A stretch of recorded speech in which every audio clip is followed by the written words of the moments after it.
네, 아는 기자, 사회부 배두헌 기자와 조금 더 자세히 알아보도록 하겠습니다. 자, 배 기자, 이번에 빠져나간 정보가 문서로 치면 650만 장의 분량이라는 거 아니겠습니까? 북한이 한 곳을 해킹해서 이렇게 많은 정보를 가져갈 수가 있는 겁니까? 네, 이번에 확인된 유출 규모는 1014GB, 일반적인 컴퓨터 문서 파일 기준으로 650만 페이지 분량에 달하는 양입니다. 우리나라 법원은 전국에 흩어져 있지만 소송을 낼 때 제출하는 정보는 경기 성남시 분당구에 있는 전산정보센터 한 곳으로 모입니다. 심각한 점은 뭘 도둑맞았는지 확인된 게 단 0.5%도 안 되고 뭘 훔쳐갔는지 파악조차 안 되는 자료가 99.5%에 달한다는 겁니다. 확인된 게 0.5%밖에 안 된다. 우려가 굉장히 큰데 그렇다면 이번에 유출된 정보에는 어떤 것들이 있는 걸로 보입니까? 네, 일단 극소수의 유출 정보만 내역이 확인된 상태인데요. 경찰은 모두 이 회생 절차에 관련된 문서라고 발표했습니다. 자세히 들여다보면 민감한 정보가 다수 들어가 있습니다. 이 개인 회생을 하려면 내가 돈을 못 갚는 이유를 증명하는 문서들을 법원에 제출하지 않습니까? 이 자필 진술서부터 계좌번호 등 금융정보도 있습니다. 내가 아파서 입원을 하거나 또는 군입대로 빚을 갚기 어려운 상황을 입증해야 할 경우에 제출했던 병원 진단서, 병력 증명서까지 넘어갔습니다. 그러니까요. 배 기자, 그러니까 더 상식적으로 이해가 잘 가지 않는다는 겁니다. 그렇게 중요한 정보를 법원이 관리하고 있는 거라면 이 보안을 뚫기가 아주 어려워야지 더 정상인 거 아니겠습니까? 네, 맞습니다. 이 안이한 보안의식, 허술한 관리가 피해를 키웠다는 지적이 나옵니다.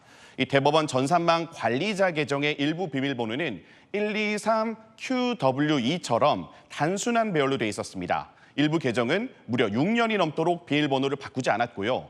또 작년 초에 해킹 피해를 확인하고도 작년 말에 언론 보도가 나가기 전까지 무려 10개월여간 정식 수사 의뢰조차 하지 않았습니다. 그러니까 지금 배 기자가 설명하는 거는 이 누구의 어떤 정보가 유출됐는지 정확히 모른다는 거 아니겠습니까? 네, 맞습니다. 약 2시간 전에 법원이 홈페이지에 공개한 안내문을 보면요.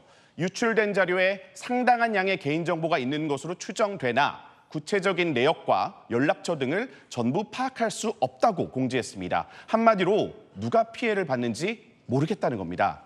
정보 유출 피해가 발생하면 해당 기관은 3개월 내에 피해자에게 알려야 합니다. 근데 법원행정처가 처음 피해를 인지한 건 지난해 2월이죠. 이제서야 뒤늦게 피해 사실을 인터넷 홈페이지에 공지한 겁니다. 늑장 대응이다 이런 지적이 나오고 있는데 그렇다면 이 북한 해킹 이 조직이 도대체 어떤 의도를 가지고 이렇게 자료들을 해킹해서 가져간 것인지 굉장히 궁금한데 그것과 함께 만약에 그렇다면 우리는 어떻게 대비를 해야 하는지도 좀 궁금합니다. 네, 일단 북한 해킹 그룹의 구체적인 해킹 의도는 파악되진 않았습니다. 하지만 이번에 유출된 정보들만 활용해도 명의를 도용할 수 있습니다. 그러니까 이를테면 신용카드 복제, 휴대전화 개통도 가능할 겁니다. 보이스피싱을 비롯한 범죄 우려도 큽니다. 북한이 특정인의 문서를 범죄 조직에 팔아넘겼다고 가정을 해보겠습니다. 내가 어떤 이유로 개인 회생을 신청했고 또 내 가족 이름이 뭐고 이런 것들을 범죄 조직이 알고 있다면 훨씬 더 정교한 범죄 설계가 가능할 겁니다. 그렇기에 출처가 불분명한 이메일이나 문자 또 전화 수신 시에 각별히 주의를 기울여 달라는 게 법원의 당부고요. 경찰도 각종 계정의 비밀번호를 주기적으로 변경해 달라고 강조했습니다. 네, 잘 들었습니다. 지금까지 아는 기자였습니다.